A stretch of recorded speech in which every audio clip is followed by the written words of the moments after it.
What the heck is this? What's up, YouTube? Back again with another video. Check it out.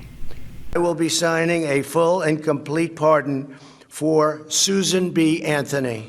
She was never pardoned. Did you know that? She was never pardoned. What took so long? Susan Anthony was clearly one of the great American heroes.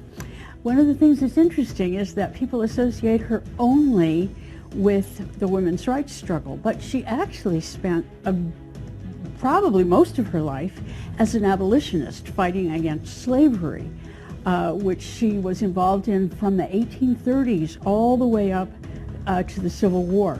She also did some very radical and surprising things. One of the ones that is a kind of a form of civil disobedience is she actually went to the polls and tried to vote in 1872. She was very, very active in organizing the women's rights movement, which of course ended up with the vote for suffrage, but included fighting for divorce rights, for property rights, for access to education, for access to the professions. Throughout her long career, they actually chalked up one victory after another on many of these other issues which tend to be neglected. Consider women's property rights.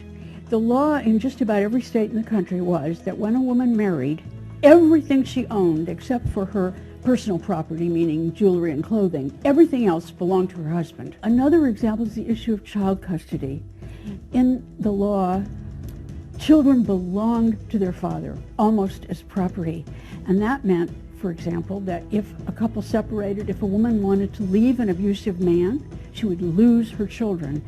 And actually, this was one of the most important changes in helping women fight against what we today call domestic violence, because the fact is that almost all women who were mothers would not give up their children. And so it required them, it ended up making them stay in abusive relationships.